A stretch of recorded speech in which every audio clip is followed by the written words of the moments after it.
All right, Mr. Cirino, have you received a copy of the indictment? Yes. And Mr. Clammer, on behalf of your client, do you waive any irregularities as to time and place of service? Your Honor, I will. The only thing I would preserve is any statute of limitations argument because the dates charge back to 09, 10, and 04, 05, but otherwise it's the defective manner of service, Your Honor. We would waive it. Do you also waive a formal reading of the indictment? I do, Your Honor. Thank you. Okay. All right, then, Mr. Cirino, I'm not going to read the indictment to you word for word. However, I do want to go over the maximum possible penalties with you. Count 1 is sexual battery. That is a third-degree felony. That could carry with it a possible prison sentence of 12 to a maximum of 60 months. And that there is a caveat to that, and we'll go over that regarding the specification. Also, there's a maximum possible fine of up to $10,000, again, if convicted on that count. And if convicted on that count, you would be required to register as a Tier 3 sex offender, which would require lifetime registration every 90 days. Also require you not to live within 1,000 feet of a school or a daycare.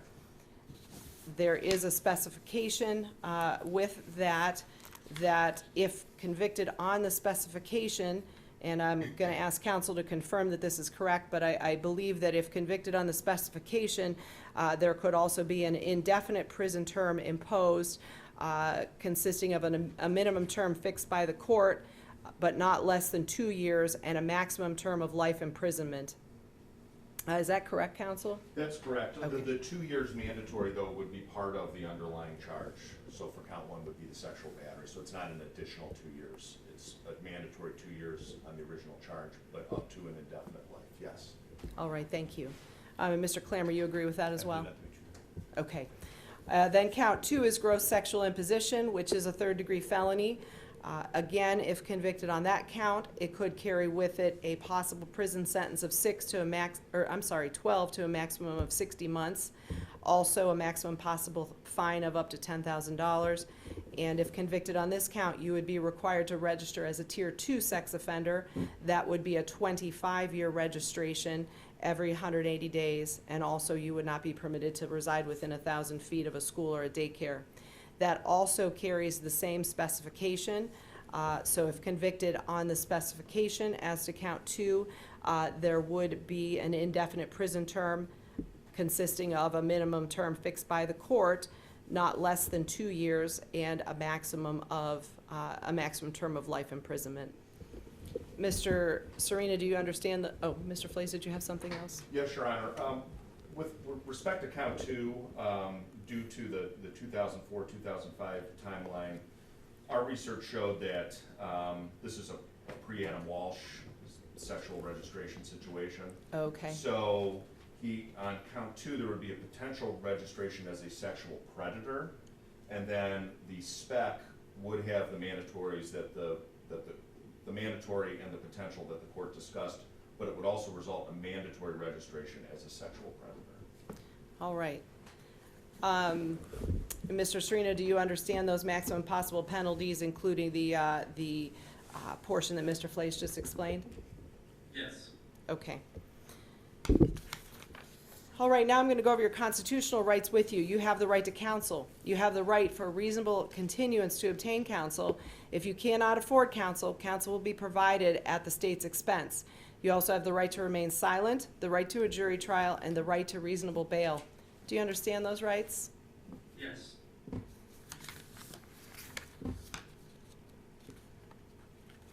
Yes. All right, thank you. I do have a notice of appearance of counsel that was filled out by Mr. Clammer, so I have that here. I also have something called a waiver and request to enter plea. Mr. Cirino, it appears you went over this with Mr. Clammer, and it looks like he's signed on your behalf. It says, this document says that you understand that you cannot be called upon to enter a plea at your initial appearance. However, you're going to waive your right to a separate arraignment and ask the court to enter a plea of not guilty. Is that correct? Correct. Correct. All right, thank you. And Mr. Clammer, it actually says a plea of, and I believe you wrote his name in here, you intended to say not guilty. Yeah. Is that all right with Yes, you? please, Do I have that's your right. permission to correct that? Yeah. And I did sign it before the hearing on his behalf. All right, then, Mr. Cirino, the court will accept your plea of not guilty, and we're going to assign a judge to your case.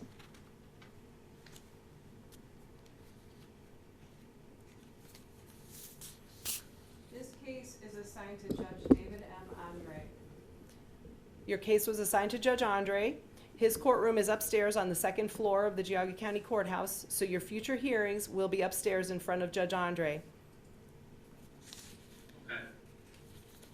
All right, now, the address that I have for you here is 7409 Warwick Lane in Chesterland, is that correct? Yes. Oh, okay. And how long have you lived there? 3 days. Okay, Your Honor, they had sold their previous home and they're living with relatives, and that's the home for the relatives at this point. so that's a family That's a residence? family, yeah. Okay.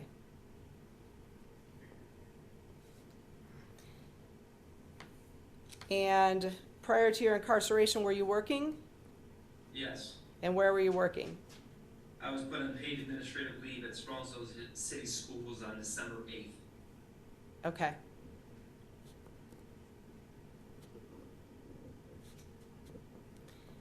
And do you have any prior felony convictions? No. How about any prior misdemeanor convictions with the exception of a minor traffic offense? No. Are you aware of any outstanding warrants for your arrest? No. And have you ever failed to appear for a court hearing? No.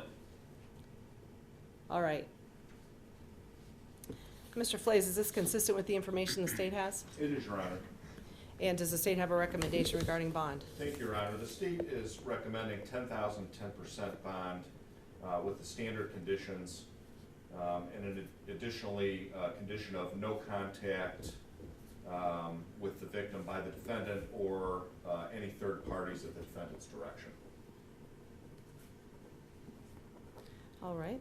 Additionally, not really a condition of bond, but the state is requesting, after talking to the victim, the state is requesting an order in this case that the victim be identified in any filings or pleadings as alleged victim, that her name not be utilized or her initials. All right. Thank you. Mr. Clammer, do you wish to be heard regarding bond? Your Honor, we appreciate the recommendation of bond. I do think it's fair. You heard already from Lou that Mr. Cirino, he has no prior criminal history. He was working full-time in Strongsville. Until this incident happened, he's been on paid leave. You can see the folks behind me. This is all the family and friends that love him dearly. I mentioned that to you only so that you have that additional level of security that whatever you order him to do as far as appearance, although it's his responsibility, there is a network of people that are gonna make sure he appears at everything, even though I don't think he's a flight risk. At this point in time, we'll have to wait to see the discovery or somehow have to learn who the alleged victim is. There's 2 counts, so we weren't aware whether it was 1 or 2 alleged victims. I'm gathering today that it's 1 alleged victim. So as soon as we have that information, I assume probation will make sure that we're made aware of it. I think the bond's appropriate. We'd ask you to adopt it. He is living with his family at this point in time. He and his wife was right behind you in the center back there. They recently found a home. They were hoping to close on it and make that move. How this affects all that, I don't know quite yet, but we'll certainly update the court with his residence. It will be in the state, I suspect, in Geauga County, so I don't think that's a risk. But other than that, we'd ask you to adopt that recommendation. We think it's appropriate. Thank you. All right, thank you. All right, Mr. Cirino, I will do that. We'll set your bond at $10,000, 10% cash or surety. Thank you. Thank you. I am going to put a no contact order on, and I am going to follow the state's request and not name the alleged victim in the in any of the pleadings that will be going on the court's docket. If there is any question, I will instruct the prosecutor's office to communicate with our court's probation department so that you are aware of who it is that you are required not to have contact with. So I'm ordering no contact with the alleged victim. Okay.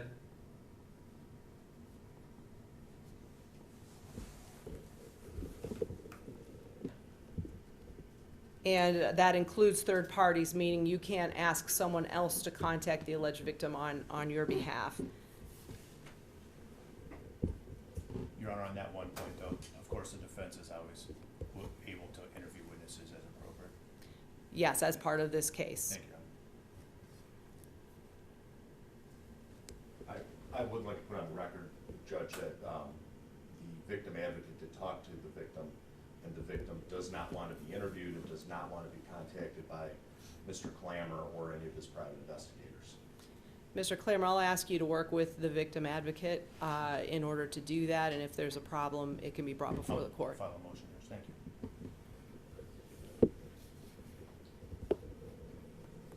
All right, then, Mr. Cirino, you're also ordered not to possess or consume any alcohol, marijuana, THC, or drugs unless prescribed by an MD, a DO, or a dentist. You're ordered not to enter any bars or places where alcohol is served as a primary source of income. You're ordered to obey the laws of the state of Ohio, and you're ordered not to leave the state of Ohio without permission from the court or the court's probation department. You're also ordered to submit to random alcohol or drug testing by means of breath, blood, or urine sample. I am going to put you on pretrial release. What that means is that you'll need to speak with Ms. Bokar, who's here with us on the video, after this hearing. She'll explain to you what the rules are of pretrial release, and you're also ordered to be in contact with her either by phone or in person as she directs once a week. Got it. Thank you. I'm sorry, I didn't hear the last thing you said. Thank you. Okay. And those will be your bond conditions.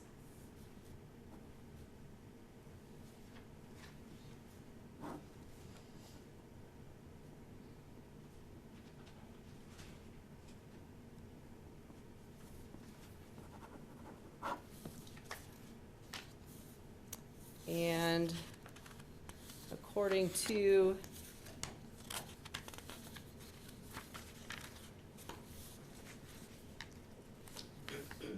my paperwork, it appears they've already taken fingerprints, photographs, and DNA. Is that correct, Mr. Cirino?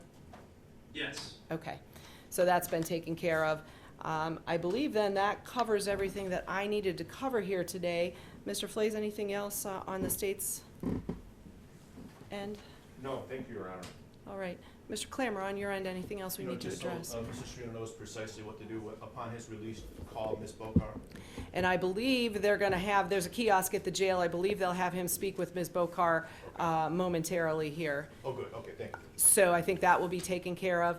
Also, they'll send all the documents regarding the bond and whatnot. So once the bond's taken care of, he'll get that paperwork at the Thank you, jail. Judge. Okay? Appreciate it, thank you. All right. All right, thank you. Thank you. We're adjourned. Thank you.